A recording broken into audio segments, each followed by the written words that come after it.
Okay, welcome back. Final session, Roundtable. What's it all mean? What's it all about? We got a very distinguished panel here, and I'm going to introduce them Many in of them do not meet. just one moment. Thank you all for sticking around for the finale, and some even coming back for the finale. But I must say, the teaching session, I only saw the last half of it, was fantastic. So thank you all who contributed and all who participated. It was great. Tom, are you here? I'll thank you all. Yeah, where are you? There you are. Okay, yeah. Thanks for organizing that, Tom. Great work, my man.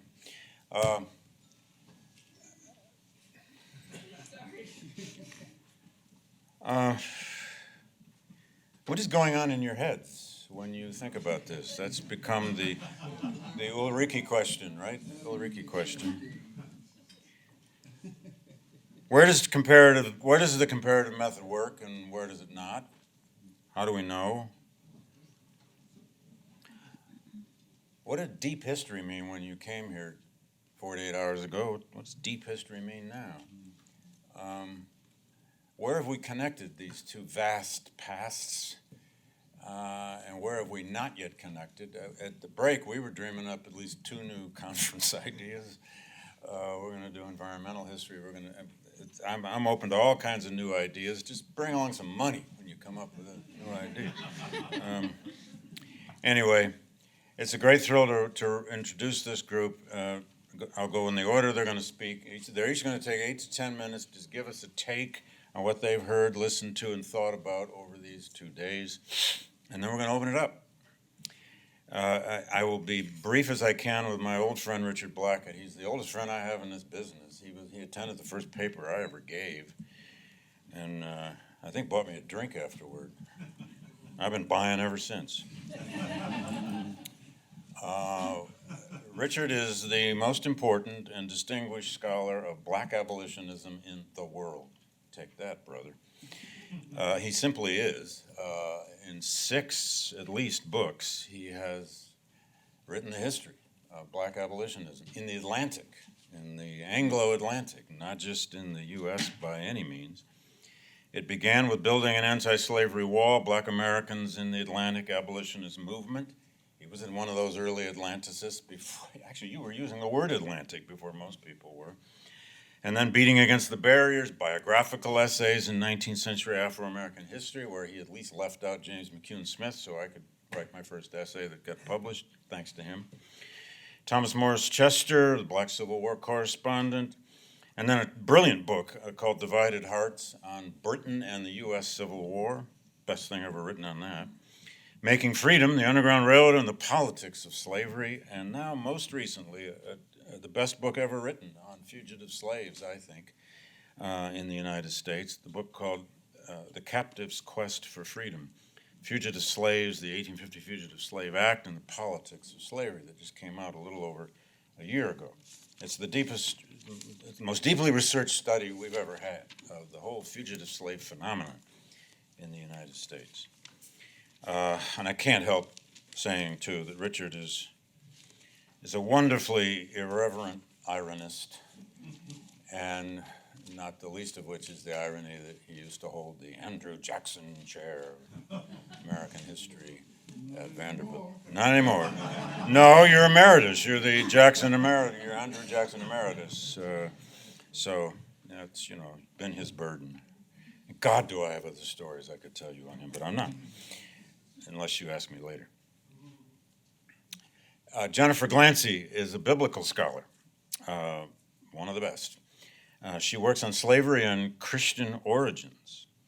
She's written for the Cambridge World History of Slavery. She's the author of monographs, a number of them, Slavery in Early Christianity and Corporal Knowledge, Early Christian Bodies, and a volume intended for a wide audience, God bless you, real people read, Slavery as Moral Problem in the Early Church and Today. She teaches at Moyne College in Syracuse, where I know some of her colleagues very well. She's taught in Jerusalem, she's taught in Richmond, she's taught in various other places, and she is now working on a project about Christian slavery and its connections to the 21st century and what makes us human. got some big thinkers here. Rebecca Kennedy is a professor of classical studies and women's and gender studies at Denison University in Ohio. She directs Denison's museum, and her publications include, among others, a handbook on identity and environment in the classical and medieval worlds, which she co-edited, and then the book Immigrant, a Woman in Athens. She's also a scholar and student of Greek tragedy, especially Aeschylus, and she's also written about modern scientific racism, among other subjects. And last but not least, my colleague Noel Lenski, whom everybody knows in this field, but let me at least give him some proper introduction. Noel is professor of classics and history here at Yale. He is interested in power across all kinds of subjects, and particularly the Roman Empire. He has written now books on two emperors and their times, Constantine and the cities, imperial authority and civic politics, and the other, Failure of Empire, Valens and the Roman state in the 4th century. He's also done a brief history of Romans in the Oxford series, and yet another, a book for broader audiences called The Romans from Village to Empire. And then there's zillions of articles and essays.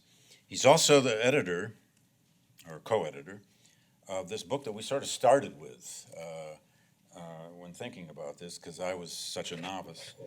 What is a Slave Society? The Practice of Slavery in Global Perspective, which Noel co-edited with Catherine Cameron. Some of you are authors in this book. Those who are authors in this book and were not invited, again, that's Noel's fault. I'm asking each of them to take a short time and get us to thinking. I have a few questions as well, if you let me, but let's go.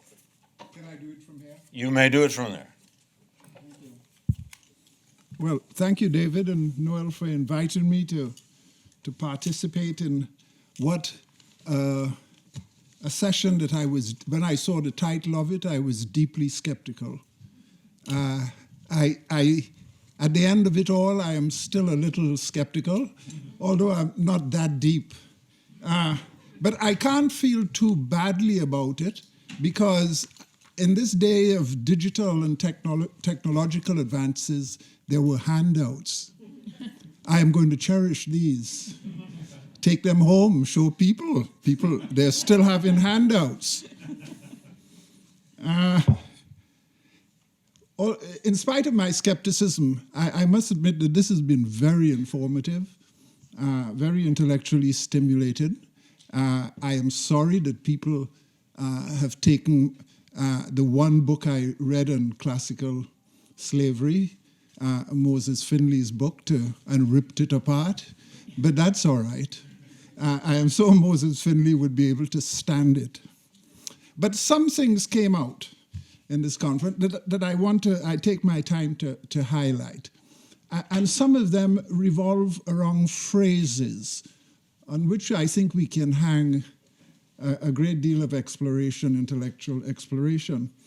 One was Emily Greenwald's description of slavery as the great tectonic. And I thought,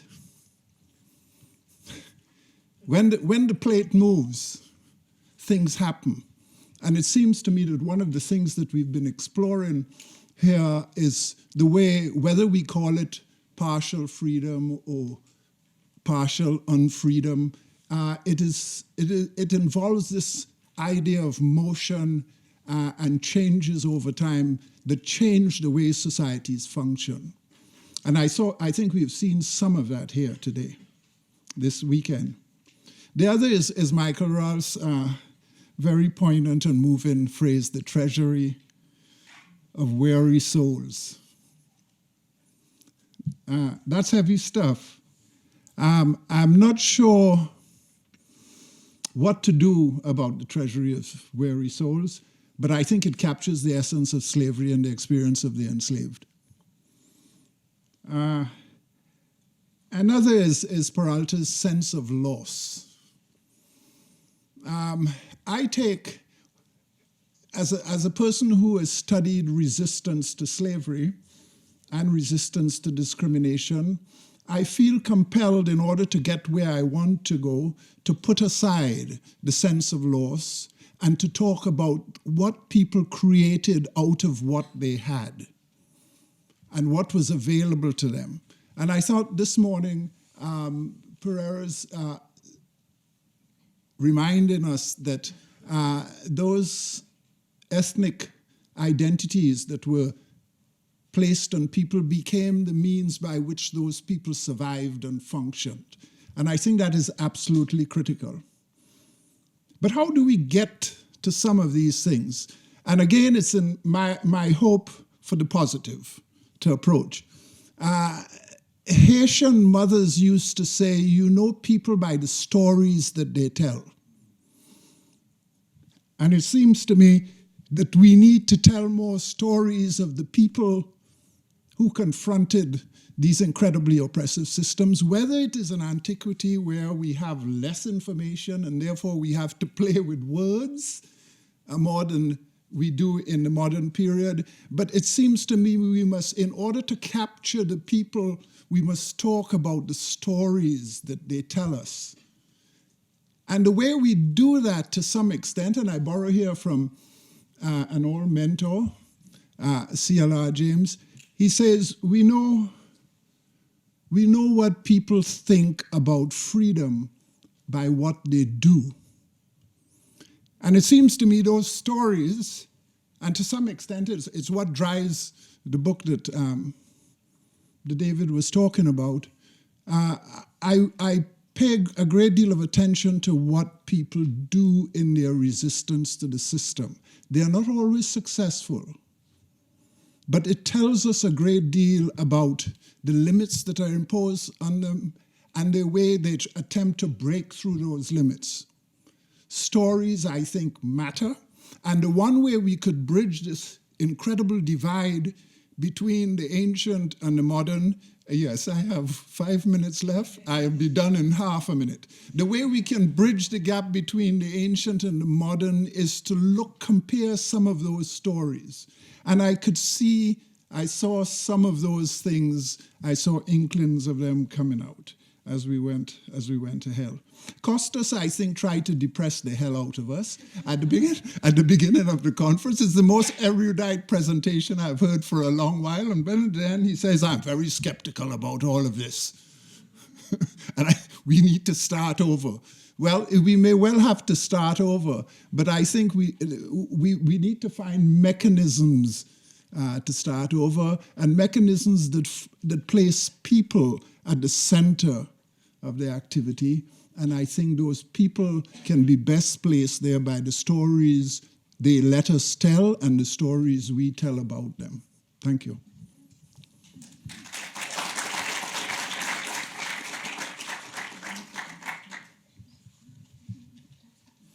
You can borrow my 4 minutes I had.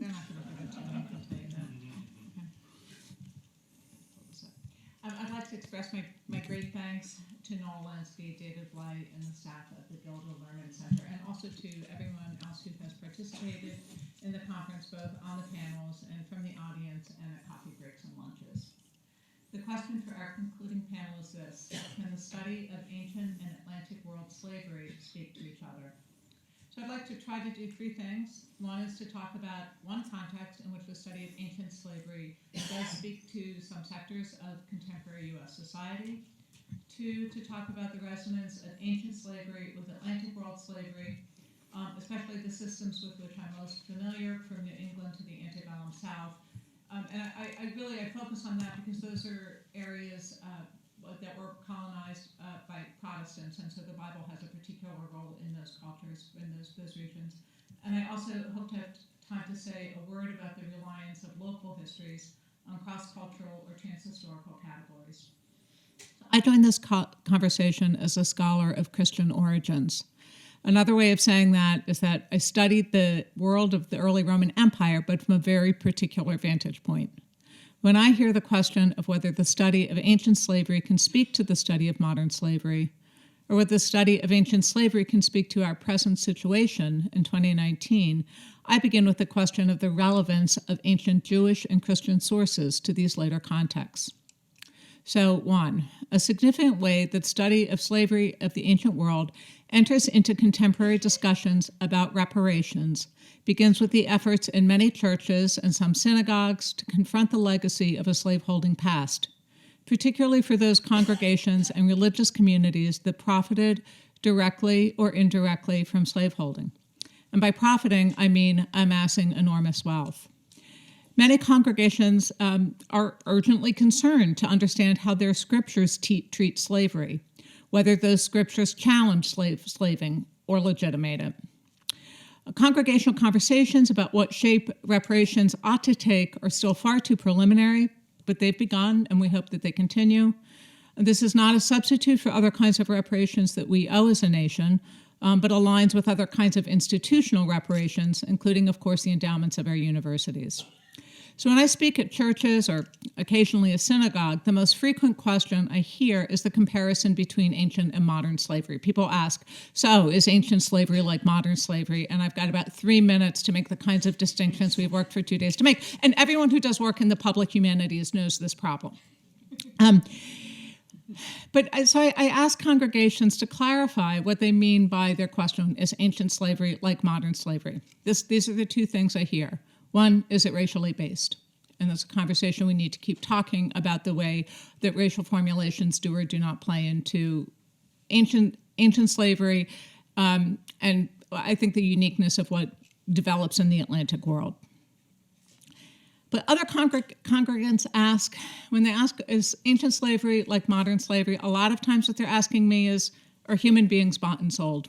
It's that brute fact of buying and selling human beings that sort of gets to people. I think the shock that many of us see when we see for the first time the sale, a notice for the sale of a human being in the Atlantic world, or a recording in the legend in a ledger for such a sale.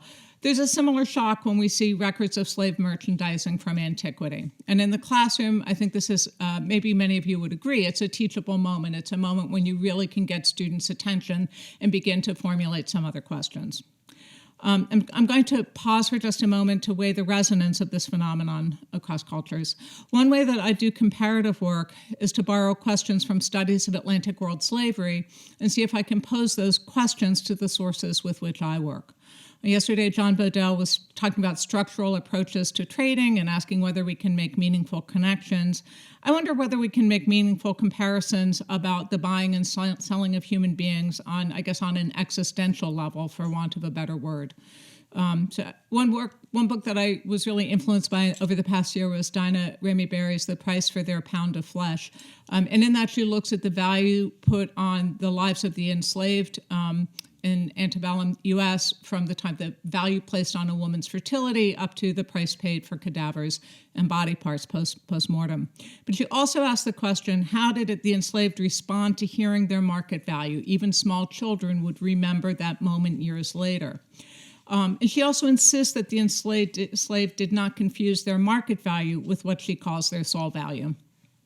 So I've been working on the story of Joseph from Genesis, and I've been working on the reception of that story in the Hellenistic and Roman worlds. I'm struck by the fact that Joseph is represented as wearing his enslavement lightly. The first century historian Josephus refers to the appearance of his present slavery. And yet, as the story is told in various versions, there are frequent references to his being sold. It's a big moment. There's no ambiguity about his enslavement, yet there's a greater emphasis on the fact that he was sold. Climactically, of course, when Joseph reveals himself to his brothers in Egypt after a period of testing them, he says, I am your brother Joseph, whom you have sold. So obviously the fact that he was sold by his brothers brings a moment of emotional intensity, but I also hear Dinah Berry's formulation about the tension between hearing oneself commodified and maintaining a sense of what she calls soul value. And I think of the ongoing need on the part of religious congregations and communities to ask what is owed by the descendants of those who sold human beings to the descendants of those who were sold. Number two, the resonance of ancient slavery in the Atlantic world. Yesterday, Noel Lenski talked about Jefferson quoting Cato. Edward Ragamar talked about Trelawney quoting, evoking Greek myth. But of course, the Volya Glymph also raised the story of the patriarchs and the story of Hagar. And boy, I would just like to talk about Hagar for about 10 minutes now, but I'm not going to. Although as a historian of early Christianity, I think of the Bible as a collection of ancient writings.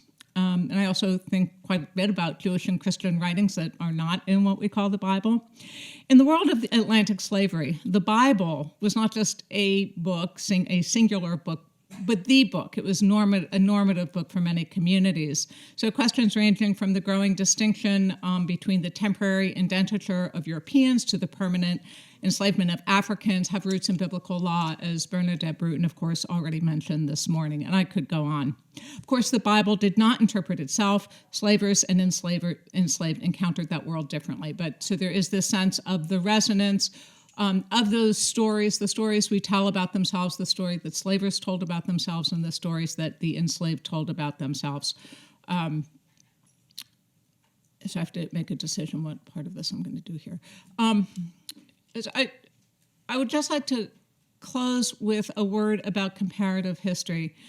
I think about local histories where we're working on this very specific history of one place, one time.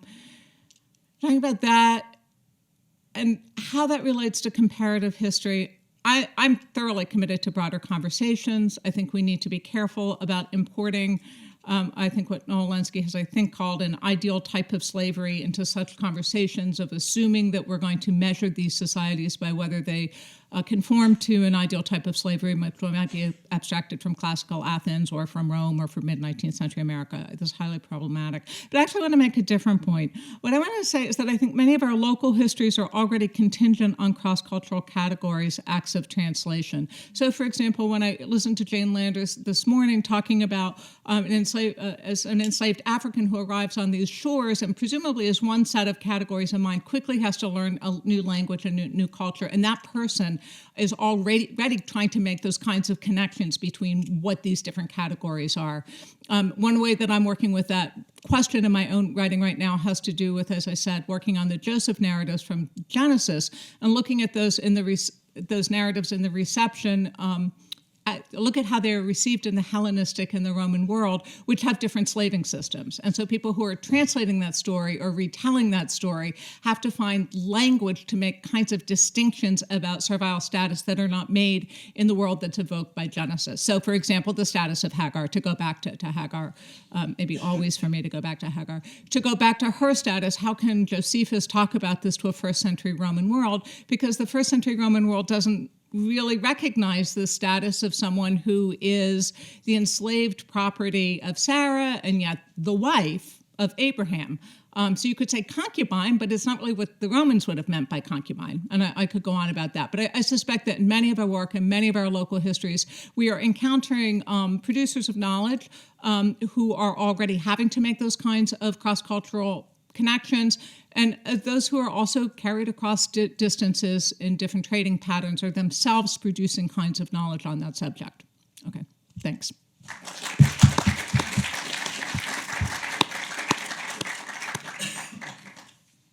I'm actually going to speak there because I have a picture that you all need to look at for my response.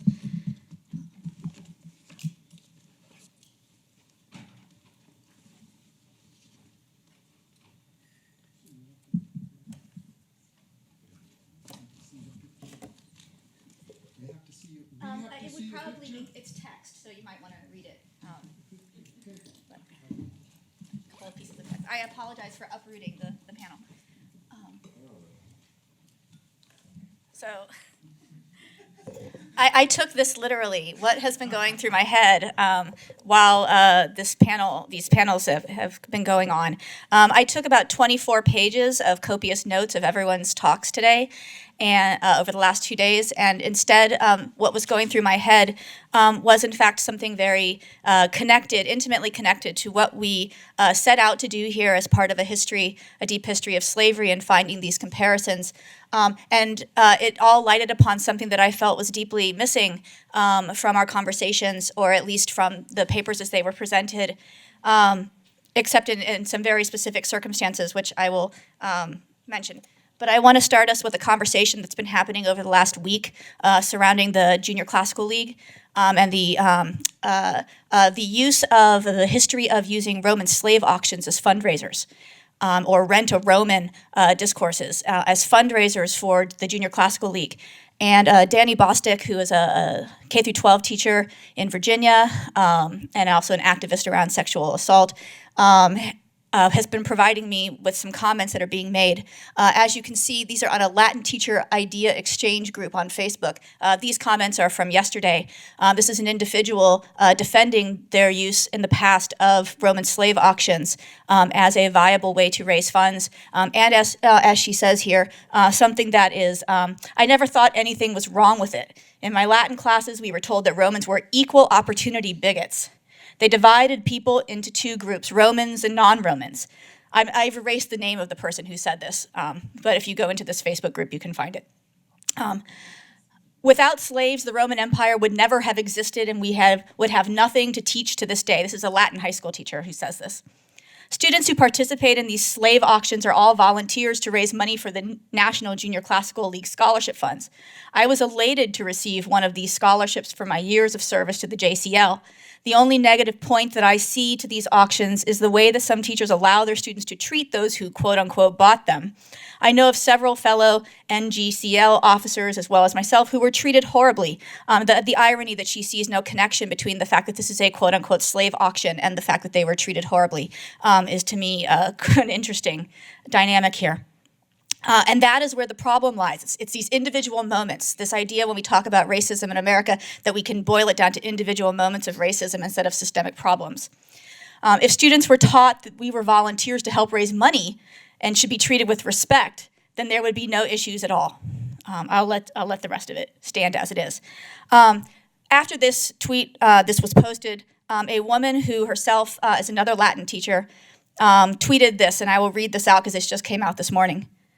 So regarding this thread, confession time. Around 10 years ago, I ran a Rent-a-Roman. We wanted a fast, Roman-themed fundraiser. I knew a slave sale was wrong, but I convinced myself that this was okay. We made a lot of money in a heartbeat for cancer. Ends justify the means. Nothing really went wrong. Someone did complain, though, and I was fine with not doing it again. After all, I had to convince myself to begin with that it was okay to do, since it was called Rent-a-Roman. Truth is, I knew it wasn't okay. I knew. But I justified it because of the money, the fact that it was all voluntary, and our school was not diverse at the time. Yes, I'm ashamed, but I can't keep agreeing. I can only keep agreeing with what Danny says and pretend. I can't pretend that I would never do it. I did it, and I'm ashamed and even disgusted. It's amazing that we can justify what we can justify for money.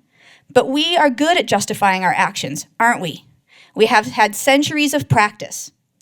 For a while, and I'll stop there. It just keeps going. I'll skip on to here. She says, Roman comedies are populated with slaves, the wily slave, the obsequious slaves. Were the ancients whitewashing their own lives as enslavers? But I guess we think it's all laughs until someone gets hurt. It's time to say such fundraisers are flat wrong. No excuses. So this is a conversation that's going on today, and one of the things that I felt that was missing as we were talking about these issues really was the acknowledgement of how classical slavery is, and not just the acknowledgement, but the actual ownership of and the real engagement with the fact. We've had mentions from some of the modern scholars about how classics has been deployed traditionally to justify slavery, whether it's in the United States or other places. But not very few of our ancient scholars in the room will take ownership of that. But I think that we as academics, especially when we are sitting in an open forum that is open to the public, that is focused on slavery, we need to stop pretending that optics don't matter. That we aren't all white people, because we are, right? We have to own this. I think we go back to the first panel and the first comments about wondering why that first panel and the opening remarks were structured as they were. 2, we have to stop functioning as if we are in apolitical spaces, because we aren't.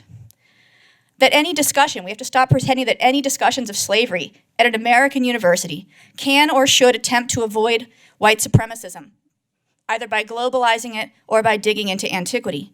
Past and present are intertwined, thoroughly and absolutely in any discussion of slavery. The impulse, so very strong, to say that ancient slavery was different or not different belies the fact that we cannot think about it without the prism of the recent past, and we live with the consequences of that recent past, meaning that every discussion requires us, if we are to communicate anything, to be open with modern slavery, and our relationship is white supremacism. So I have two thoughts that have basically been running through my head as I've been here. The one is, why aren't we talking about the place of classics in segregation, in the preservation of academia and as universities as safe white spaces? Where is the history of the way that classics has been deployed to shore up slavery, to shore up redemption, to shore up Jim Crow? White supremacism in the US isn't just eugenics. I appreciate Jeffrey's talk, but it's not just the extreme manifestations. It's the water that we swim in. It's the banks that won't lend. It's the highway systems that cut through neighborhoods. It's the buildings that we see around us. Those big white columns are there for a reason. Where in our discussion is JCL, ACL, Latin textbooks, right? The happy slave narrative. The fact that a textbook was put out into the United States, and they decided that that Niger was the correct word to use as the paradigm for the third declension. They're changing it now in the second reprinting. All right. I worry when we talk about in the ancient slavery and looking for comparative points that in fact helps us elide out the complicity of classics in the structurally supporting of modern manifestations of slavery. And I'm not going to go on much longer. I'm going to wrap up here. But one of the things that happens is that we do ourselves a disservice, and we do the field a disservice, and we do the world a disservice.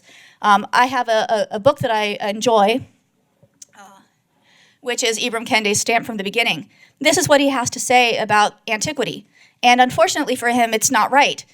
He gets things wrong, but he partially gets things wrong because we ourselves as classical scholars don't take the time and the energy to go dig into our sources and find out where these ideas that have become so powerful, so powerfully potent racist ideas in the present, where they come from, and to excavate them and to own them and to see their trajectories.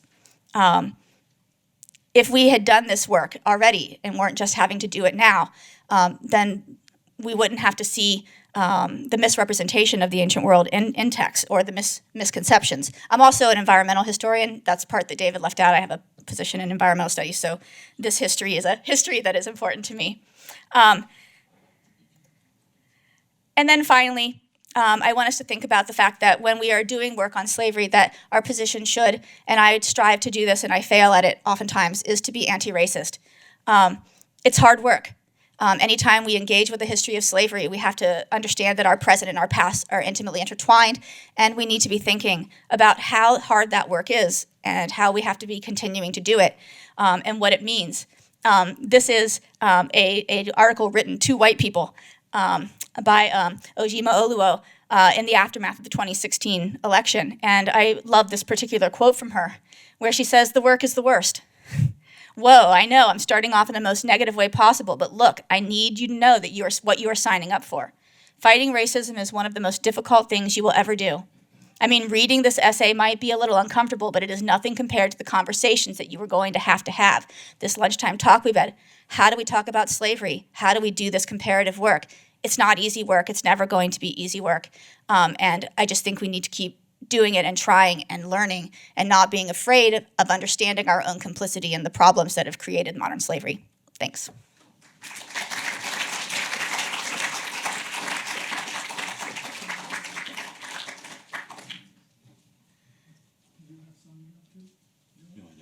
There's a mute screen. I just don't know where it is.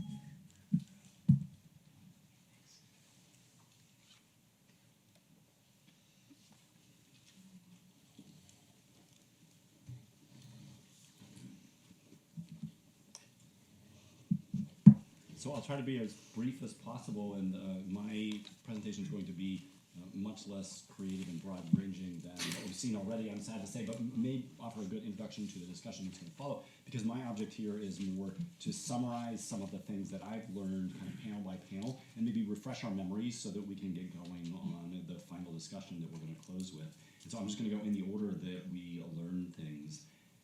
starting with a panel on varieties of unfreedom, slavery, bondage, and serfdom.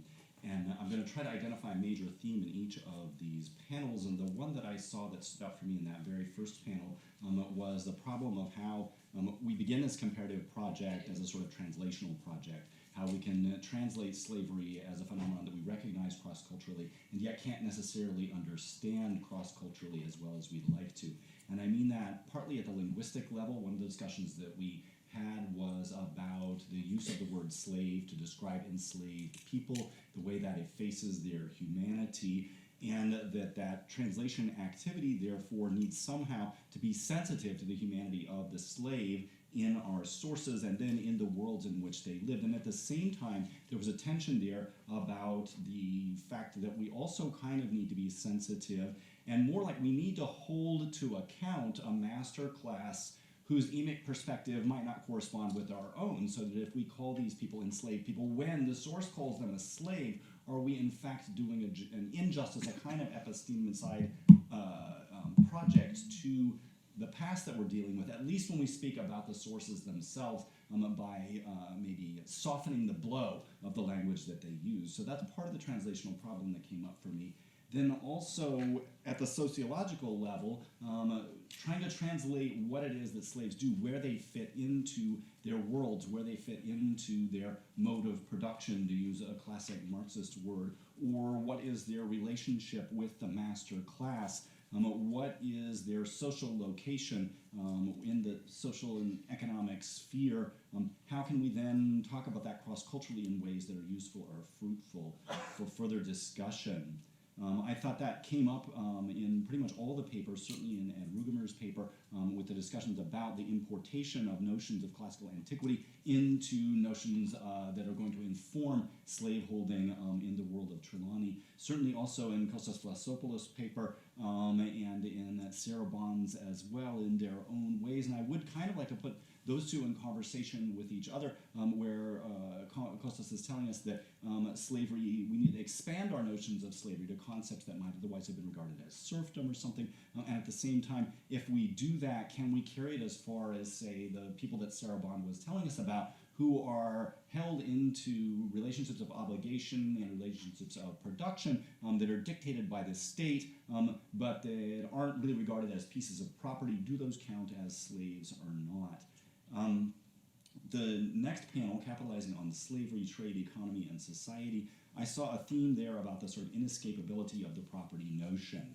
That property is, of course, a human construct, but it seems to be powerful and it seems to be vividly attested, an ontology of all of the societies that use slaves and really of most societies that we can document. Has very ancient roots, so we saw John Bodell's paper telling us about slaves and slaving activities that seems to me important for showing us the way that the initiation of this chain of title to a human being is established through these people who do this very dirty work of being slavers, that they are the creators or the imposers of social death on other people, and that's important to think about, that their involvement in this property chain. And David Lewis, whose recent book has already showed us the central importance of the property notion to Greek slavery, no matter how we slice it, and then who told us more about how we can, in fact, find all kinds of the pieces of capitalist economies that we regard as characteristic of the modern in an ancient Greek world, and what do we do with that? Can we therefore use that as a link point between antiquity and modernity that can be useful and fruitful? Then Michael Ralph gave this incredible paper, in no small part because it's based on an incredible insight, and that is that life insurance is a kind of lever for turning humans into property, but kind of in both directions, in a positive and negative direction. It's also useful for turning property into humans, that insurance places a monetary value on the lives of free people and of slave people, and therefore it has that fundamental connection to both ends of this spectrum. It engages in this sort of cold calculus of putting a property value on a human life, but that means it can also be flipped, as we saw, in fact, that it was by the Reverend Noah Davis, and used as a way for a slave or former slave to capitalize in a system that values the enslavement of other people. I wonder there if we might think a little bit about something like the Zong Massacre in 1781, where it's in fact an insurance case that leads to where ultimately the slave shipping company is suing for the value of jettisoned property, i.e. human beings that they've thrown overboard, and they lose their case on technicalities, but where property in that instance, or even property in the Amistad case instance, is used as a lever, the very central notion to slavery in so many cultures is used as a lever to kind of pry open slavery and undermine it. If we think about the panel on gendering slavery, men, women, children, or men, women, and others, there the thing that stood out for me as I listened to all those papers was sort of Hannah Arendt's notion of the banality of evil. That evil, we want it to be something grand and something from Marvel Comics or something, but in fact, it's very banal, it's very common. I think about that image that Tavolia Glimpse very evocatively portrayed of this description of the sort of cold and sterile bureaucratic report of this Confederate soldier who's shooting a fugitive slave girl as she's about to cross over into Union lines, and how that sort of crystallizes the dehumanization of her enslaved body so that she is literally the target of his violence, and therefore also the clear object of ownership. He can use her as target practice in essence, establishing in the firmest way these relationships of domination. And there's a banality to that. There's the way he describes it and so forth. So too, the problem of the relationship between production and reproduction that I mentioned in the last question that I posed to the last panel, this sort of messy problem of the humanity of the slave that keeps popping itself up despite this property notion, and questioning whether we can treat this violence as also banal. And we get to these cases like Deborah Kamen's demonstration that these slave people, and particularly this slave woman, Asias, is able to establish a relationship, a human relationship with her owner, her master, but also on some level her lover, and then becomes a mother herself and enslaves other human beings, so that we have this constant interaction between relationships of property and production, and then relationships of affect, as Denel Padilla talked about. Also Ulrika Roth's notion that the master is taking advantage of the reproductive value of the slave, the fact that the slave's own reproduction is a productive activity, and then trying to capitalize on the work product of that baby slave, that child slave, as quickly as possible. The panel on representing slavery, voices, images, and artifacts, my thread through that I saw was the notion of familia, of the fact that the slave is on some level part of your family. And that's certainly true with the Latin word familia, which encompasses not just the immediate nuclear family or even your extended family, but also the slave members of your family, and connects up to with Old South notions of the household as including your slave personnel. But then this is always a false promise of membership in the family, so that there's a sense that you're one of us and we accept you for who you are, which is not quite one of us. There's a sort of, just as slavery is social death, which is a sort of permanent deferral of the death process for a living human being, so too in these family contexts and these contexts that are attested then by all these artifacts, we can see that there's a permanent deferral of your full membership in our family until we see that also in sort of the wall painting that Lauren Peterson showed us of this family of Sutoria Primigenia that shows the slaves as the little people in front of the truly important people who were the large people in this family shrine. And those slaves are responsible for the hard work of maintaining the family hearth, the kind of quintessential representation of the family's energy, at the same time that those slaves are being told that they don't truly matter, they kind of do. And in Teresa Singleton's Ambo, this marvelous woman who lived 100 years and who raised generation after generation of members of this family right on through slavery and into freedom, who remain nevertheless a servant, as her inscription makes very clear, right to the point of her death. So you're one of us, but you're not quite one of us. And we can extend that out, I think, now when we talk about the legacy of slavery and racism and white racism in the United States, and really then of white racism globally, about, we're all part of the human family, but some of us, I think, are more equal than others.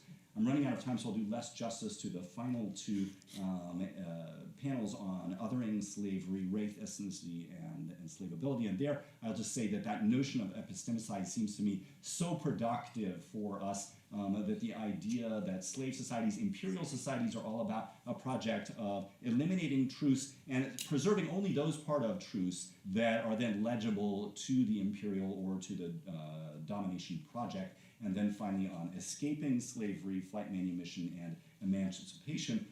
There I see this huge tension between assimilation and resistance that we saw in Jane Lander's incredible paper that's so deeply based in this careful and archival knowledge of the sources, and that shows us the way that resistance is one reaction to slavery, in the same way that the other two papers, which were inscriptions about freedmen who become kind of assimilated into these families, show us a different reaction to slavery, either of which can be painted in part as exercises in resistance and then in part as exercises in assimilation, because those are the compromises that the enslaved are forced to face up to.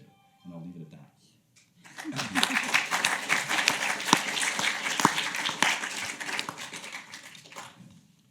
This on? Nope.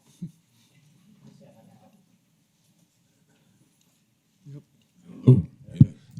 Okay, let's open this up to comments, questions. This is just so much fruit for talk here. I have a lot of questions, but spare me. I'm sparing you. Who's first?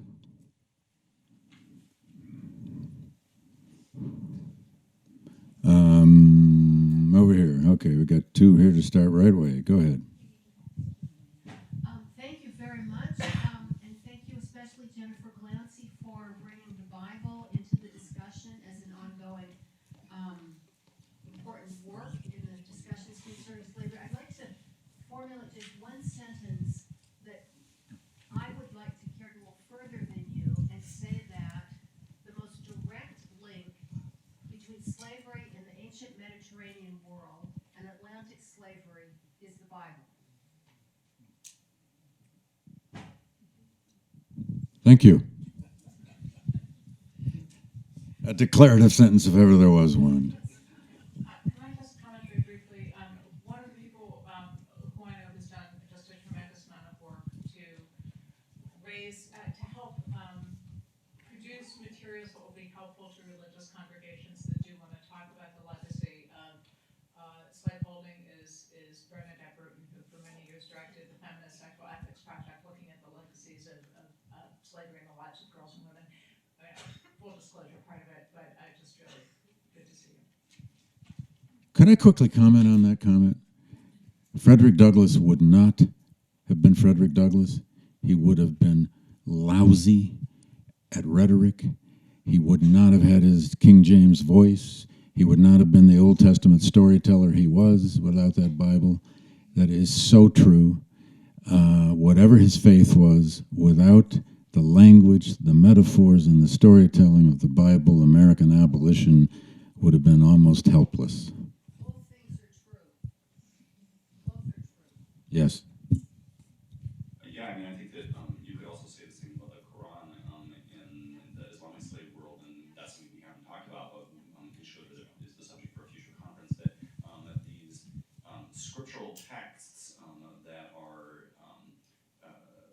sort of truth texts, that they form paradigms, and we're fortunate that in the Abrahamic traditions there is simultaneously lots of room for contradiction and lots of room for interpretation, and there's traditions of interpretation that have allowed these texts to be reformed and reused, oftentimes in very productive ways for the elimination of slavery, and oftentimes in ways that were entirely about the project of perpetuating slavery and justifying it and so forth.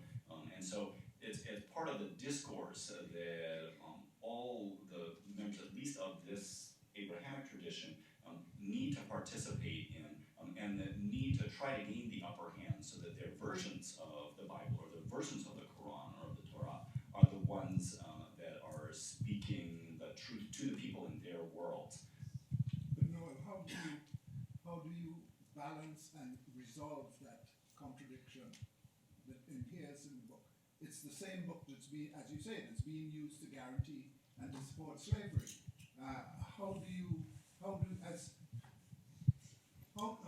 If you are not practicing Christian, how do you, standing outside, resolve that problem as you read it?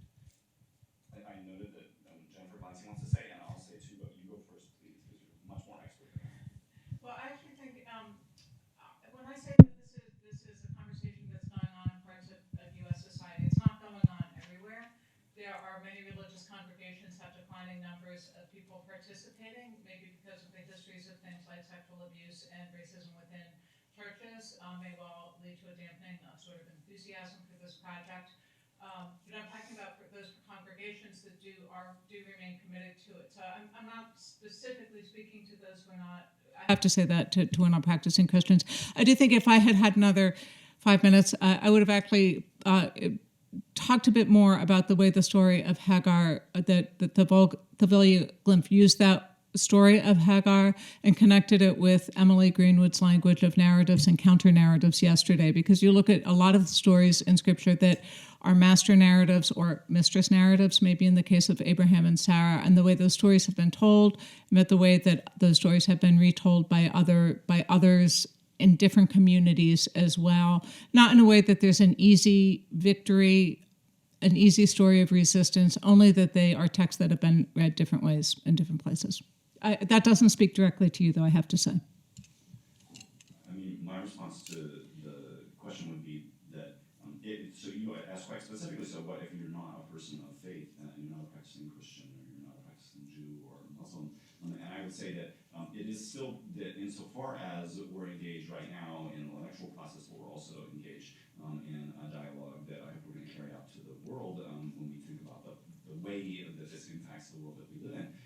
That you can't escape from these discourses in at least contemporary American society, and again, your ability to take control of that narrative, even as a non-practicing Christian, a person who may not be interested in the pursuit of faith. I'm not saying that you need to make the proof texts for your arguments, but you need to argue in intelligent ways with those who do. And it could be that, on the cultural horizon, 50 years out, the processes that Jennifer Glancy is describing will continue to play themselves out in the faith tradition in Abrahamic religions, or maybe in Christianity, we'll just say, is going to shrink to demographic insignificance, in which case it will no longer be important to be able to talk this language. But I think that at least knowledge of it is still important, and that it has to be remembered that for all that basically there are two sides to this story about the use of scriptural texts as justifiers, but then also there's a liberation discourse that cuts through Scripture that's also been activated by the abolitionist movement, etc. But I was raised a Catholic, and we never read the Bible. Yeah. I mean, what the hell is a Bible? It's only till I married my Baptist wife that she started talking about it. That's the first time I saw a Bible in my house. and so when That explains you. when I read this character's involvement with Douglas, and he quotes something, I have to go and pull the book out, the Bible out, and go and find out what it means, and then try and interpret it. Because I was never, as a good practicing Catholic, I was never exposed to the Bible. But Richard, We used to have to read the Catechism, and if you knew who made you, if you knew who made you, that was the end of it. But Richard, you don't have to be practicing anything to be inspired by the Exodus story.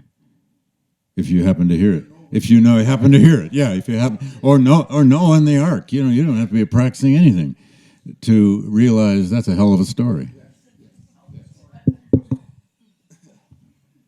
got Costas next, and I've had lots of. We're taking names. Okay, go ahead. Yes, I think this conference was trying to do two different things. The first is to study the past in its own terms. After all, the past is a foreign country. The other is to create a usable past to reflect about the present, to challenge the present, to change the present. These things, both these things are important, both these things are essential, but they are not the same, and they also create major contradictions. And although the tendency to hide these contradictions under the carpet is quite evident, I think it would be catastrophic not to debate these problems. I would ask the panel, and we can all do this, to do the following mental experiment. Everybody in this room knows about Spartacus, and I assume most people in this room identify with the revolt of Spartacus. But here's the thing, had the revolt succeeded and conquered Rome, it would not have abolished slavery. The slaves would become free and masters, and the masters and the free people would become slaves. In the knowledge of that, would you still identify with the revolt of Spartacus and use it as a usable past? If yes, why? If not, why not? But Costas, is the same thing for those of us who study the Haitian Revolution. One of the first things to do was put the freedmen back onto work on sugar plantations. You say, what the hell is this? This doesn't make any sense. But folks looked at it and they said, look, if we're going to have an economy function, if we're going to have to, the only thing we have to sell is sugar, we need to produce sugar in order to survive. So you have a problem confronting the victors. And I think that's why I like the whole idea of partial freedom and partial unfreedom. I think that's one of the things that I take away from that. So if no one else wants to jump in, I'll jump in and say, to my mind, it's just plus ça change. I mean, if you think about the way that, so did the 13th Amendment in slavery or repression or racial repression in this country? Absolutely not. In other words, on some level, these relationships of domination are clearly part of the human organism, and it's also clearly part of the human organism to resist that domination. And when we're talking about a Spartacus who could not conceive of a world without slavery, we, on some level, still can't either. We're talking about it, but also we still enact these relationships of domination upon one another, using slightly different triggers, using slightly different mechanisms, and so forth. So we decided to exclude the property part of slavery from this insofar as possible, although to my mind, the 13th Amendment's out clause for except in cases of crime has allowed for the recreation of essentially a neo-slavery through the carceral state. In other words, I don't see us as so much more enlightened than Spartacus or his people were, and that we're still struggling with this problem, and that's why we're sitting here today, because we're the people who believe that struggle needs to continue, that we can't just stop it. Now, there's some analogizing going on there, and there's some slippage in the similarities. I'm completely happy with that notion, but I think like Jeff Cron's paper pointed us in the direction that we can make these links in ways that are simultaneously shocking and therefore may have an impact on who we are and what we do, but that also we need to step back from them. And we need to say that we're creating our own historicizing discourses about what happened in post-Reconstruction America. We're telling our versions of events. We're trying to claim control of the narrative in that way, and we can actualize Spartacus to help us claim control of the narrative too, while being honest to the fact that Spartacus and the other slave rebel generals. I'm going to single out Lester Stevens, who has just written an excellent chapter about these things. So actually, if you want to know more about Spartacus and the 3 Roman slave revolts, then look to Lester, who's actually showing how, in that chapter, showing how these Roman slave rebels were actually participating in a governmental project of their own that was very much calked on what the Romans were up to and the other systems of state oppression that they understood, and just reenacting that. So again, plus ça change. Lester, would you like to comment? You have a right to say no. Oh. Okay. I think this person here was asked. Who's next here? I think this guy, he had his hand. Right here? Yeah. Go ahead. And then some of you, okay. 1, 2, 3, 4, 5.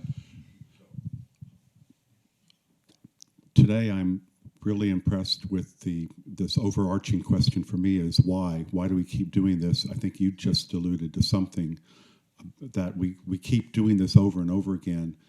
Maybe in the, well, yes, obviously in these, from the Roman era up to our day, the Bible is largely behind it. But even before, you know, the other people, enslaved people before. I heard an atheist say recently on a broadcast how atheism is kind of new as a moral way of living. And he suspects that in time, atheists will learn how to be better moralists. But I'm wondering if one day even atheism will accommodate for slavery. So I'm just wondering if there's something about us as people that we have to do this. We also have to keep fighting this. It's kind of a question. I feel like I've fallen into Hegel. I said I just feel like we've fallen into a Hegelian phenomenology moment.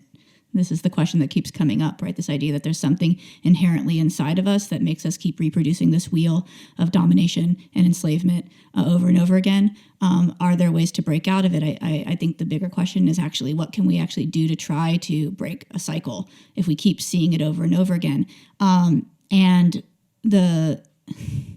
We see these forms of domination and these forms of enslavement take different forms in different times, right? These are not identical things. It's not this one existed and here's something that's the same or similar necessarily. It's that what is the actual principle? And we don't want to fall into the essentializing of trying to find the essentials of slavery, but what we maybe, fail at is actually recognizing that there are things that we can do, at least micro moments, local histories that we can do to try and break ourselves out of it. And that's what I would ask us to think about, is that when we see moments, we see these acts of domination taking place, we see these cycles manifesting, what can we actually do to resist, but not just to resist, to break?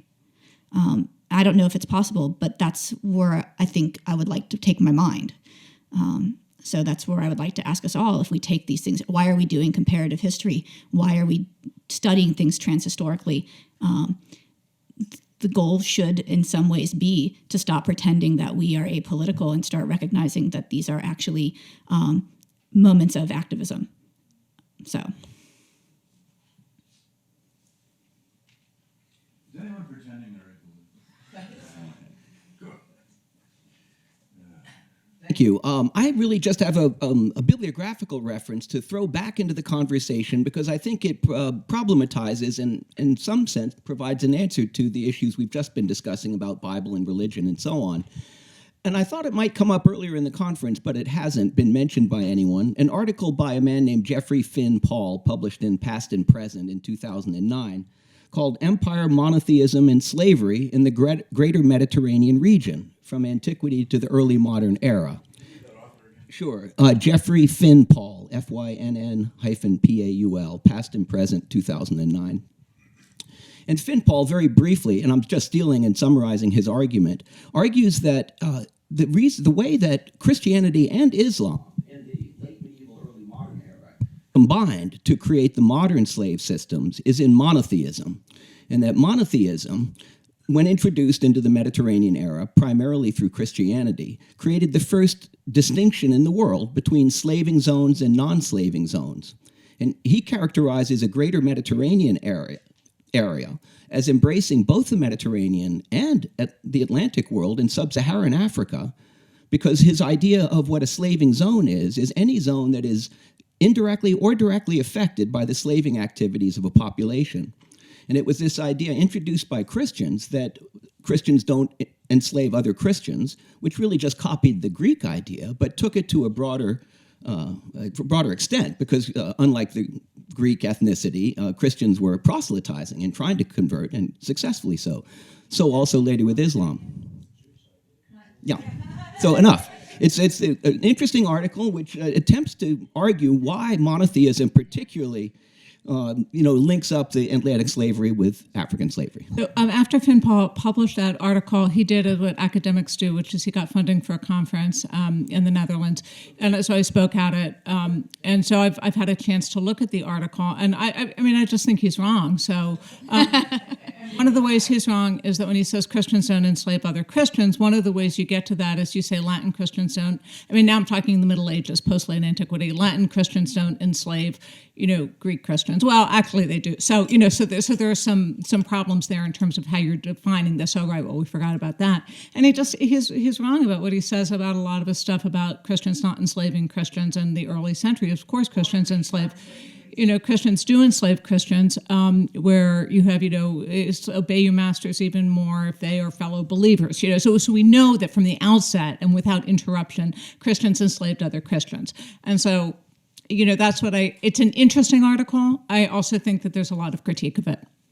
And I would actually just say on the issue of Christianity and its sort of modernness, if you haven't read Terence Keel's Divine Variations, I strongly recommend that book.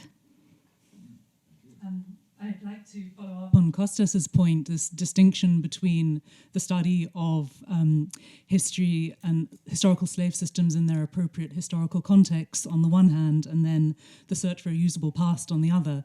I think that, we have so many disciplinary constraints and blind spots at work, and part of the ways, one of these blind spots is the way in which we construct ancient history. I notice you used a counterfactual with the Spartacus, which is a great fictional device. If I think about liberation, if I think about the way in which creative traditions process the history of slavery, I think of Aimé Césaire's 1939 Cahiers Notebook of Return to My Native Land. Why does Césaire say in this surrealist explosion of world history, and particularly Western history and its vector to the Americas, we know that 2 + 2 = 5, and I defy the craniometer because of this problem of objectivity. We think about archaeology. We've talked a lot about archaeology. If we think about classical archaeology in Europe, we know we have many different objective traditions of historical archaeological knowledge, where in field reports in different parts of Europe, you still have people using craniometry as a science to diagnose ethnicity from the archaeological remain. I think that there's a lot that falls between the gap of your two poles there, one of which is translation. I've yet to see any work in ancient history that is not deeply embedded in this work of translation, and how the modern and the assumptions of the modern are always at work when we reconstruct our sources. Thank you. Let's move right up to the end of the row right here, and then next to you. Yes. Me? Oh, I'm sorry. Yes, go ahead, please.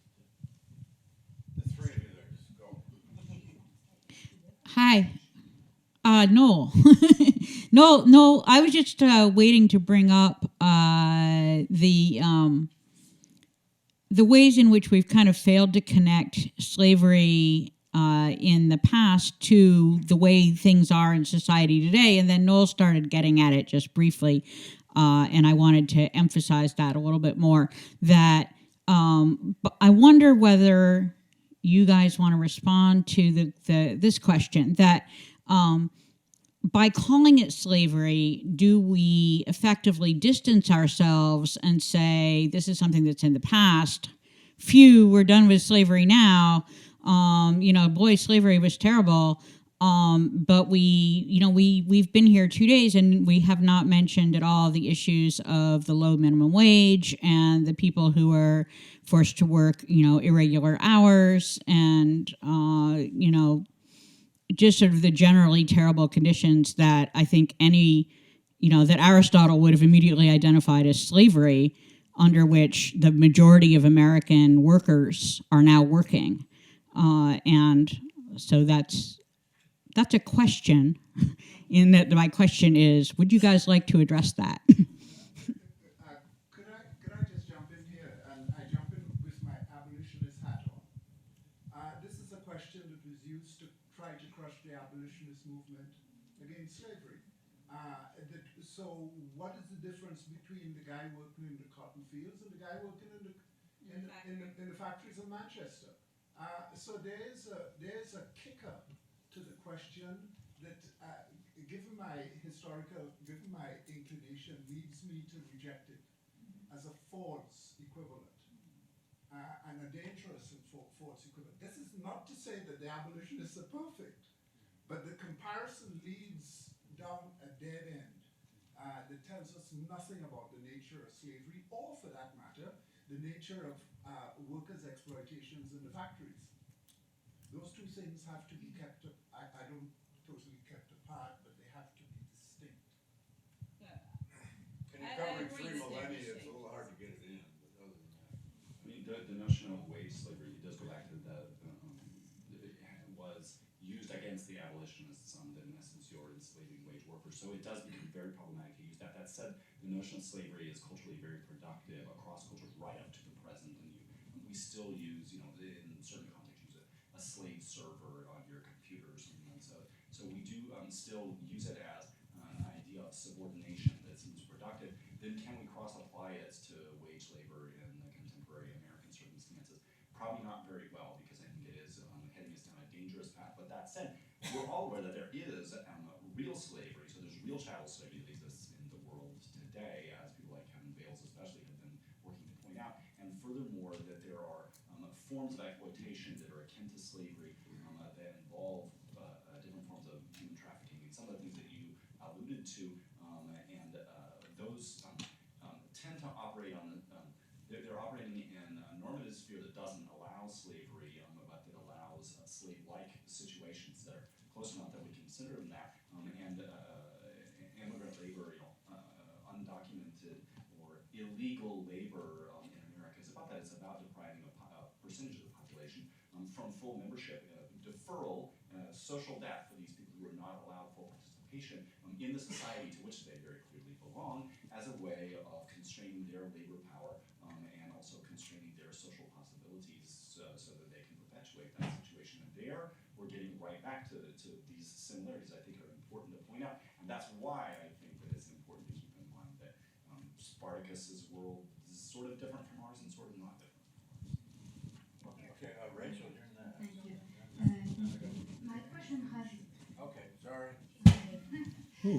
My question has to do with the formal aspect of writing in a way that we could enlighten a deep comparison of stories, putting people at the center, or writing in a way that counter epistemicide. And I'm thinking in particular of the debate that is going on in French historiography, in which historians such as Jablonka or Auger are attempting to cross the bridge with literature, and not to abandon the question of approaching the truth or respecting methodological concerns, but they say to borrow from literature its exact and exacting manner of approaching reality. And I wish there had been in this conference maybe an intervention about literary representations of those history, and I'm thinking in particular of Derek Walcott. But when you borrow, you take possession, right? Agreed? When you borrow, you take possession. So that I have to interpret what I borrow from literary people, I must run through the lens of my own inclination and my own position on things, and also the discipline from which I am working. But what I think more matter, the only thing that the borrowing worries me about is that one adopts the language of that kind of borrowing, of that kind of discipline, in which ordinary people cannot understand. And look, I cannot write history for my friends. People must be able to pick up my work and say, I understand what the hell he's saying. I mustn't wrap it in a cloth that is impenetrable. So I could read your impenetrable stuff, but that is not what I should put out. So we have, in borrowing, we must take possession and we must run it through our own ears and through our own eyes. Benjamin Franklin has a wonderful quote, and it's one I try to persuade my students many times unsuccessfully. That's why I'm emeritus, I think, that they should think of. When you write, the cook should be able to read it. And if the cook can't read it, you're not talking to people.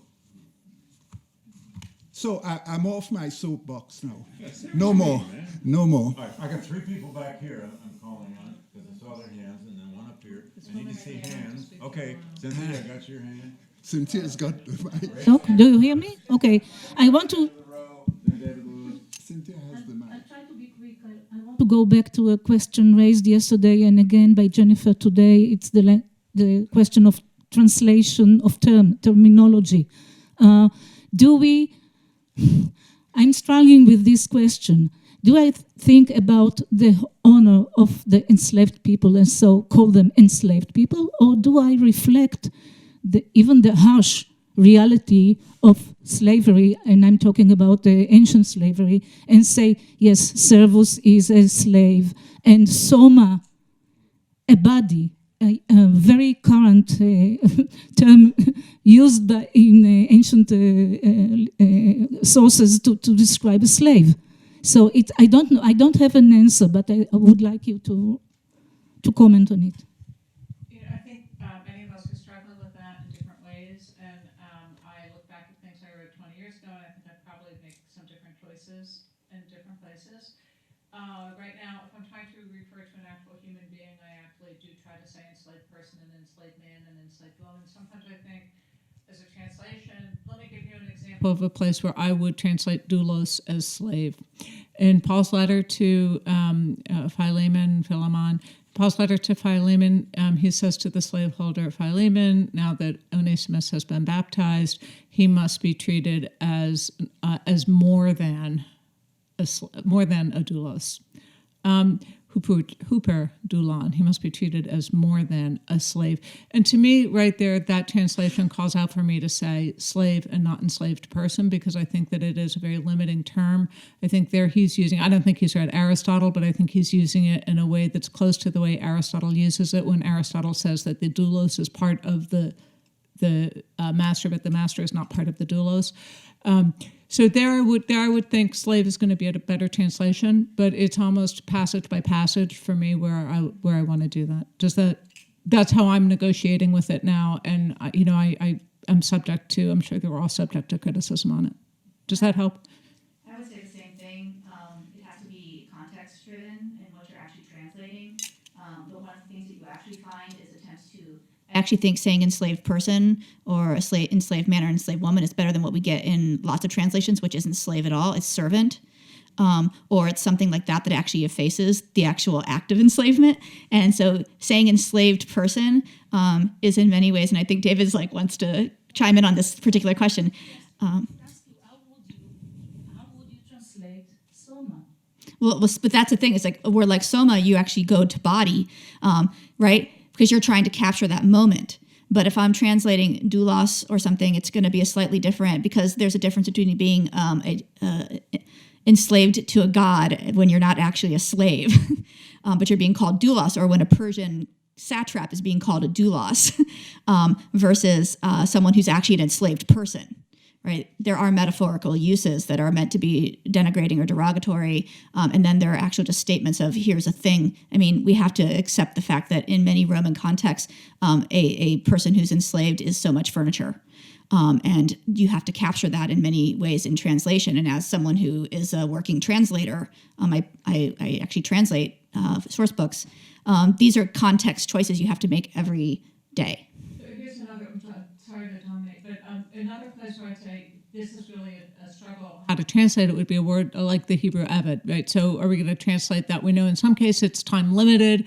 It's used the same word that you're using for someone who's permanently enslaved, and you can say, well, if it's an Israelite slave who's only going to be enslaved for 7 years, that's really an indentured servant, and yet the target language, the Hebrew, is the source language, I should say, is using the same word in those two contexts, which might make me think, well, this category, they have a different category than I do, and so maybe I need to rethink this category here. So I think there's some really hard translation questions that are going to keep coming up.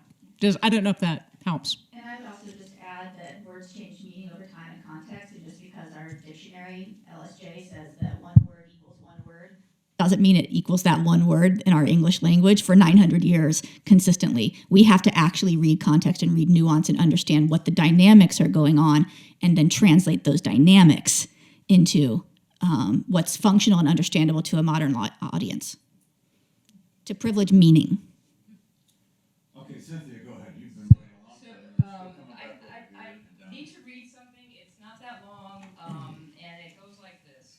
Whereas the convention are advised by numerous and convincing proofs that the traffic in African slaves, which the people of the United States intended should forever cease after the year 1808, have been reestablished in the city of New York, the seat of our episcopate, within the limits and jurisdictions of the diocese, in violation of the laws of God and the statutes of the Republic, and whereas it further appears that the said traffic hath during the last year increased so rapidly from this port that the city of New York hath become, in the language of the London Times, quote, the greatest slave trading mart in the world, and whereas it would appear that the said trade so flourishes and the laws of the Republic are thus trampled on for the want of an enlightened and conscientious public opinion in this community with reference to the great wickedness of the said trade, and whereas also it belongeth to this council of the church to endeavor so to act that all error, ignorance, pride, and prejudice may be dissipated, and that the truth and justice, religion, and piety may be established among us. Therefore,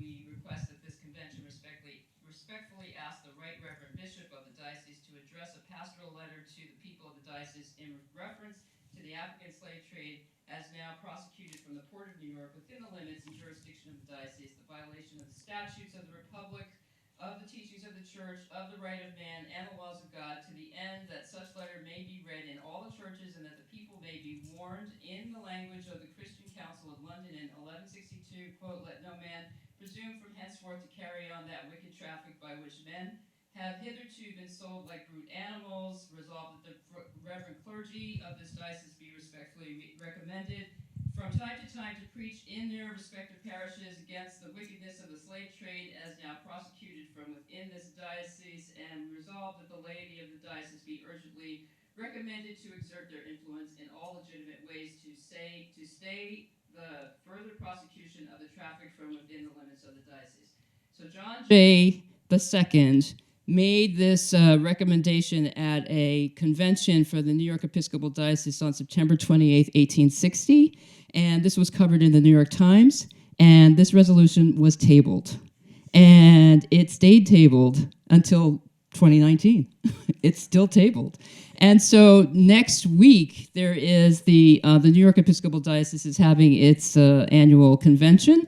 And I'm a member of the Reparations Committee for the New York Episcopal Diocese, and we've been going through this process of trying to get the church involved in looking at lamentation, apology, et cetera, we are actually presenting this to the diocese and in a theatrical kind of form, and we are hoping to get it untabled, and we are hoping to continue to get the New York Episcopal Diocese really doing the hard work. We've been working on it for how long? Like 20 years? Trying to get people to pay attention and look towards ways of the complicity of the church in the role of slavery and its aftermath. So we're trying to bring it into the present. So I just wanted to share that with people. Thank you so much.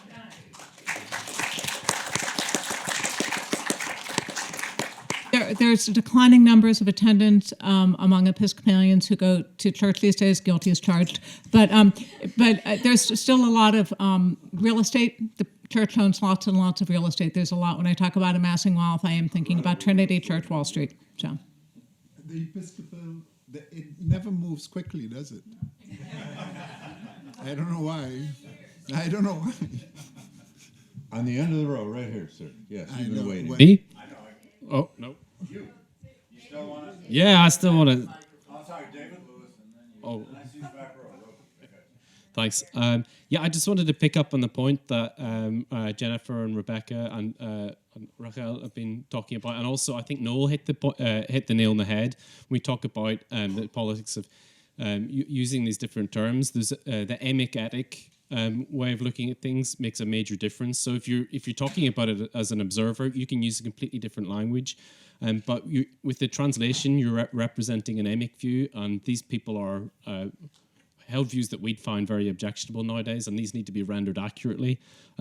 Rebecca raised a really important point about translating words as servant, euphemistic ones. One of the really interesting things, and Jennifer pointed this out as well, is with Eved and Amah in the Hebrew Bible, but also in the New Testament with doulos and so on and so forth. The King James Bible does this all the time. I've just been looking at different texts and translations. The New International one translates accurately, but the King James one is just full of euphemism. And I was wondering if Jennifer might comment on why she thinks it translates, Eved, for example, as bond servant and things like that. Again, I think we'd have to look at, I haven't, well, I've done some of this work.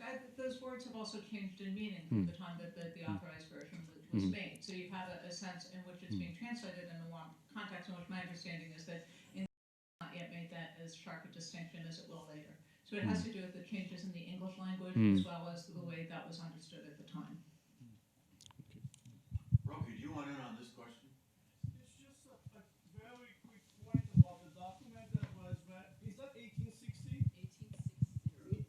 New York City? New York City. I think what this, thanks for bringing that up. That's a very powerful document. Another layer of complexity to this specific circumstance in New York is that we are talking about the slave trade to Cuba. So this is not, which highlights the importance of looking at all this from a global viewpoint, which is a point of view, a standpoint that we were developing before, and that somehow has been a little bit lost in the past hour or so. And I think that that document drives that home. New York City, and I'm writing a book on this, was the sanctuary city of the illegal slave trade to Cuba. Yeah, in the United States, 4 presidential administrations in the United States have tried to annex Cuba by 1860 and narrowly failed. Yes, sir, on the end of the row. Trying to get to you, and then we're coming back over there. Yes, indeed. So I did have a question. Was kind of wading into this thorny issue of doulos, but I just wanted to comment on this question about how come the slavery has persisted for so long, and I've been studying biological anthropology recently, and chimpanzees would range outside their territory and either chase off other chimpanzees who were not part of their group, or often kill them. And hunter-gatherers would often kill someone on meeting them because they're not part of their kin group. So we do have this incorporation, and I've noticed from sort of scanning through some of Noel's work on small-scale societies that with a lot of more recent, maybe 1600s or so small-scale societies actually are doing this they do have this incorporation of women and sometimes children, where chimpanzees would often just kill the infants. So we do have a little bit of improvement, but that's kind of part of our deep history is that. But coming back to doulos, I was thinking about the parable of the lost son, and the translation that I'm looking at does something different than I remember when I was doing an exegesis of this, and the exegetical tools that I was using rendered this slave, and that here I see hired hands, and the son says to himself, the prodigal son, his life's kind of gone down the toilet. He's going like, let me go back home. My dad's slaves have it better than I do, and he's kind of rehearsing. He's going to tell his dad, treat me like one of your slaves. So we know that Luke draws on classical models, stylistic. He's influenced by classical models. What might we take from this about the variations of positions of so-called slaves within families in classical culture and classical literature? I don't have the text right in front of me, but I'm pretty sure the two different words are used there. One is, I believe that when he's the son is abroad, that he says, "Even my father's hired hands," that the wage servants have them. But then when he goes back, there is a reference to the douloi and the household who come and put the sandals on his feet and stuff. It's a little bit of a parable. I think that's complicated to think how that might map on to situations in a particular part of the Roman Empire in the 1st century. But there are actually the vocabulary is varied within the parable. I'm in a worse position than them. What does that say about their position that's not so bad? Well, those aren't the slaves. I think that it sounds like the father's household has both enslaved members and not. And I want to look into this question where you bring up the biological anthropology and chimpanzees and this question about nature. So I wrote a book on Medic women in Athens, and I have embarked on a new project now that looks at about 1,000 years worth of tombstones for women who were buried outside of the place from which they claimed origin. So they have an ethnic on their tombstone somehow. And this has also taken me to looking at enfranchisement decrees as well. And this idea that there is a human nature that is always going to be us and them or excluding, et cetera, that is actually belied by a lot of our evidence if you look really broadly and look at lots of different micro moments. So, for example, in Athens, the exclusion mechanism is very strong, and there are lots of reasons behind that, which I won't go into. Kostas could talk about them. David could talk about them. There are a lot of the people here who could talk about this, Deb. But in Miletus, they're doing something very different. They're doing mass enfranchisements of not just Cretan mercenaries who they've decided to offer enfranchisement to in order to bind them to a place, but they're giving them to children and they're giving them to single women who are coming to these cities. And this is actually unlike what's happening other places. And of course, there are going to be dynamics that underlie why they're being inclusive instead of exclusionary. But we can't just say that there is a universal model of exclusion at all times. And we see it differently in other places and we see it in other cultures. And so this idea that we can say, well, look, chimpanzees did it and look, hunter-gatherers did it. Those are actually, we run down dangerous paths when we deal in evolutionary models that pretends that there are, in fact, genetics that drive us to exclusions. And there's a lot of discourse going on about this right now. I would point you to the work of Jennifer Raff. I would point you to the work of Angela Saini. I would point you to lots of different people who are working on this, who are actual geneticists and biological anthropologists, who are saying, look, these models that people like David Reich and others are bringing back into the fold are actually inaccurate and dangerous and driven by ideology more than they are driven by the science. And so when we actually do these microhistories of enfranchisement and exclusion, we see that it happens different places, different times, in different ways, and I think that's a really important thing to keep in mind. We can do comparative work, but it also gives us the big picture that shows us there are different ways of working and different ways of thinking. But just in response, if you look at the Stockings and Fowler's Friendship and Natural Selection, and this is very recent, that they have found that our closest friends tend to fall with. Yeah. And that's why I would say look at Jennifer Raff, who is responding to that. Yeah. Hello. I just want to make a clarification as an anthropologist. It's not that I'm speaking up out of my cathedra or something like this, but there is no evidence of slavery or organized enslavement of people before the emergence of agriculture in the ancient world. So it's very important to say that this is not something inevitable. There is really no evidence of slavery in egalitarian societies. So it seems that slavery is a common trait of class-based or economic or class-based or societies that are based on economic differentiation. And this is important because the configuration of cost base and economic differentiation in the present is capitalism, and this is something that we should go back often when we discuss the issue of slavery. And so I wanted to pick up on something that has been circulating here in this room today, which is that the idea how to link slavery in antiquity to modern slavery, and the only obvious link to me is that this link is the present. There is no way that we can actually, I mean, we historians, archaeologists, anthropologists, and so on, when we're working about the past, it's never really about the past. We are working about the present, and we are speaking to a certain present that we mediate to the past, right? So this idea that we can separate the production of historical knowledge from the uses of the past is really is naive, it's impossible.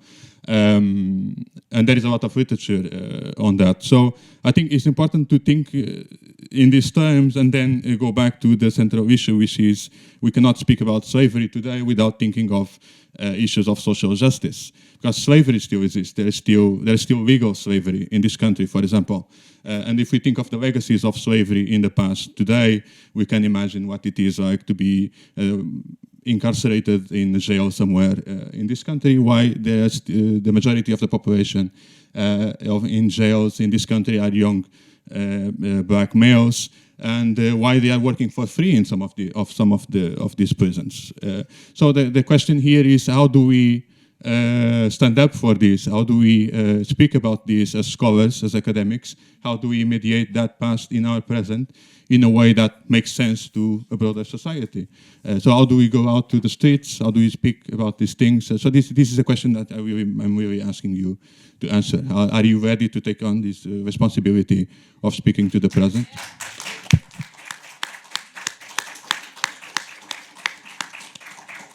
I think that's something we've been struggling with all along in this conference, and I'm glad that you bring it up because it's hugely important. I'm afraid I have to respectfully disagree, although I'm not an anthropologist, with the notion that slavery is somehow connected up with agricultural societies. There's plenty of attestations of captive societies that are hunter-gatherer societies, etc. And I would point most obviously to pre-contact Northwest Coast American societies, which are heavily involved in slave holding and which do not engage in agriculture. So, and there are other examples too, but I won't. We can talk in the break. I would just add that my response was, in fact, trying to do exactly that, answer that question. I mean, that's, for me, the purpose, even if it's not, when they asked the panel that Emily was on and others that what they're thinking when they do their research, I don't study immigration and movements of people and how particularly intersectional identities impact one's experience, lived experience in as an immigrant in a city because I'm so interested in how the past functions, because it's a question that bothers me in the present. And I think the moment we deny that the present is in fact informing every question that we ask, we've actually blinded ourselves to our subjectivity, and we've blinded ourselves to the biases that we bring in. And unless we're always aware that the present is what haunts us and is what is actually the thing on our back as we go into the past, then we are going to continue to have blinders on and not see what we're actually studying and why. We're going to take one last question, and I have a brief final comment. And go ahead. First, I'd like to thank Sorry, go ahead, please. I'm sorry. Whoa, wait a minute. Well, I don't know why they took the mic from you then. All right, go ahead.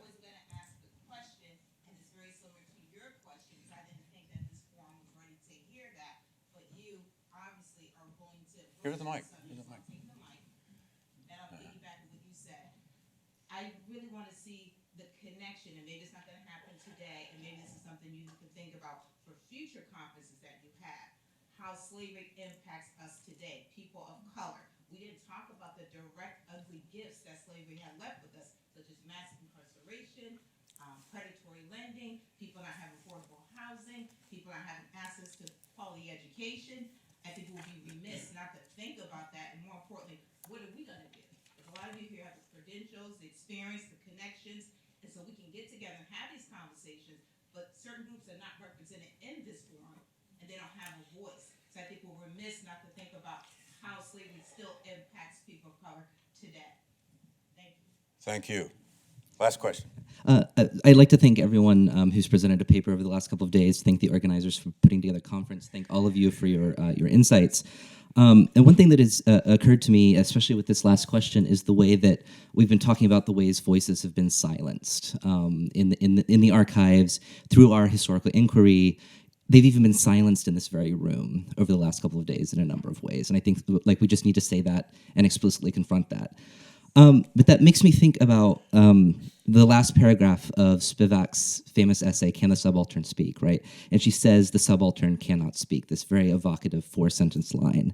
And it makes me wonder if we are trying to make these voices of enslaved people speak for various reasons, be it for our own political positions, for our own historical inquiry, these types of things. Are we not reenacting a form of violence on them in some way? And if so, how do we grapple with that as intellectuals? There's too much hand wringing, you know. I've written a whole book of how the subalterns have their voice heard and how they react against the system of slavery, which is a political system. There are all kind of different systems of oppression, but not all oppressive systems are slavery. So look, the crap that people went through on plantations in the New World, I cannot compare it to anything that I know of.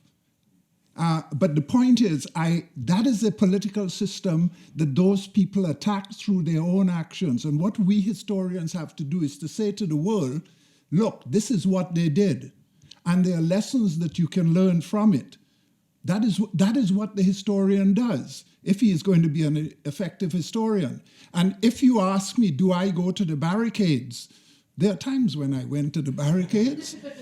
But I haven't been going to the barricades recently, I must admit. But I am committed to the elimination of oppression, but not all oppression is slavery.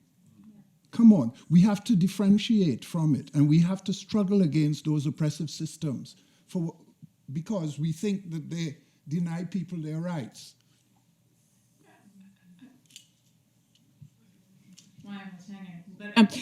I think I want to say that I think that the question you're bringing forward is related to what Daniel Peralta Padilla was talking about this morning, and a tension between refusing to produce a usable past and really a political need for a usable past. So I guess it's a struggle. And I think, again, we all probably negotiate that in different ways with the desire not to use the people in the past as ventriloquists. Not to be a ventriloquist in terms of people from the past, but it's a more complicated question than I can say right now.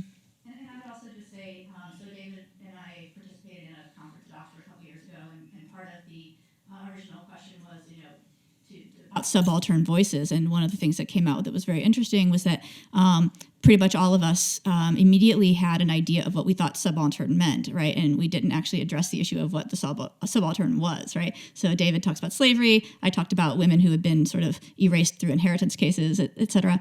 And so we sort of went to this definition of marginalized, what we would think of as marginalized or silenced voices in antiquity, without actually thinking through what it means. So for the edited volume, they've jettisoned the term subaltern as a way to sort of get rid of that problem of our refusal to engage in some ways. But I think this idea, I think the point that there are lots of oppressions, not all of them are slavery, and this idea of what Danielle was talking about, of this idea of reinscribing or reoppressing through participating in certain discourses, that's actually very different than going into a text and excavating something that is the subtext. Where what you're actually doing is bringing it back to the surface, right? A periscope has come up at some point, and part of our job as historians is to go in and find what's under that surface. And in that case, are we doing violence to a person by actually trying to find them underneath the rubble that is covering them? Or if a person leaves behind a tombstone, are we doing violence to them by actually making sure that the words that they or someone close to them decided to put on that tombstone? Maybe that tombstone was an owner of an enslaved person, but in fact, we know that many individuals wrote their epitaphs for themselves before they died, right? So where are these moments that we can excavate and bring back to the surface and give them a space in a discourse that has locked them out traditionally? I mean, the fact that we still have to, in 2019, actually argue for the validity of the history of women or the history of enslavement or the history of children and et cetera in the ancient world, that tells us that the forces of oppression of those voices are still very strong, and it's our job to excavate that, I think. Noel, any final comment? I think I'm going to let Rebecca's brilliant words be the last words. Okay.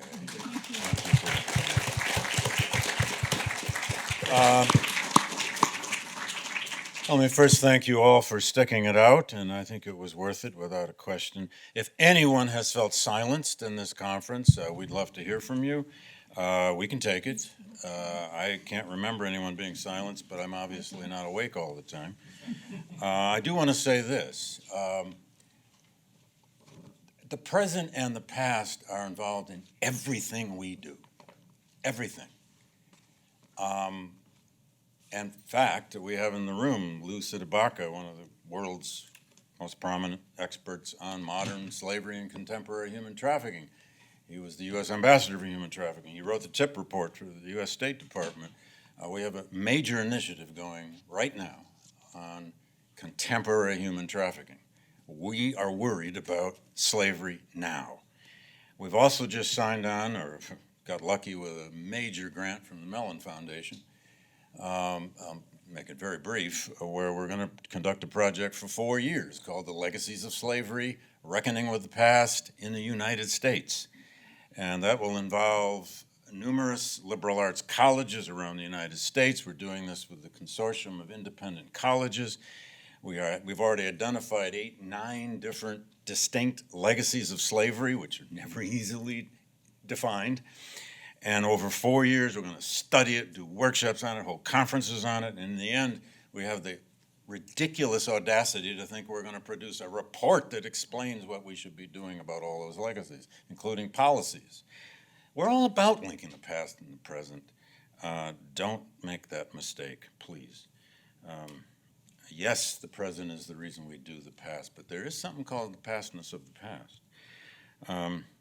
In fact, 2 years ago, we did our conference on the 1850s in America compared to now. And that now, of course, was the election of 2016.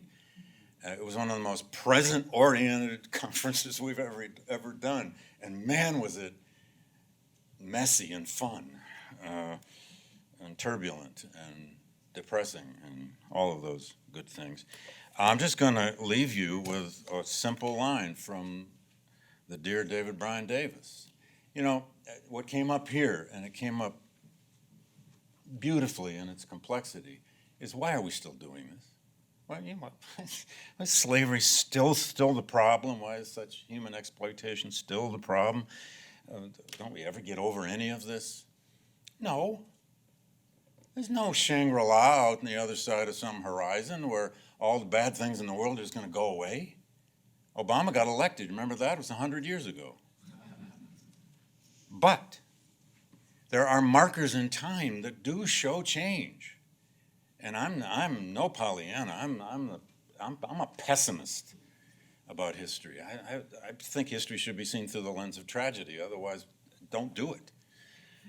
But at the end of his brilliant essay called "At the Heart of Slavery,"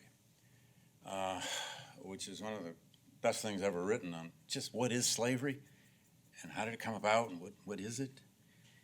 He ends by saying, it was the inherent contradiction of chattel slavery, the impossible effort to dehumanize human beings that eventually evoked a revolution in moral perception. Now that was David. The project of his life was to try to explain how could the world for so many millennia practice all kinds of forms of slavery and then within a century end it. Well, mostly end it. It didn't end. But in 20 some odd empires and countries, all within the 19th century, ended it. How could that be? And he showed historically, he didn't just say it happened. He didn't assert anything. He showed it in time. It happened because there was a change in moral perception in parts of the world. And he ends that essay with this. What finally emerged was a recognition that slaves could become masters or masters become slaves, and that human beings are therefore not required to resign themselves to the world as it has always been. We don't have to accept it has to be as it's always been. Of course we don't. And we should be impatient. And we should remind ourselves when we're complicitous. But we should also have the humility. God, I'm preaching, I'm sorry. We should have the humility to face how long we've been at this and how long we'll still have to be at this. But there have been moments when things changed. Thank you to Noel. Thank you to all of you who came and participated in this. This has been amazing. We have most of this videotaped, recorded, not quite all of it. And please stay in touch. And if you're not on our newsletter network, please give us your email, because you will be, and you'll get more messages than you may have asked for. And please come back. And if any of you are near New Haven on December 7th, 2 p.m., well, as I said earlier, we'll be doing a memorial event for David Bryan Davis. So thank you all for coming. Thank you.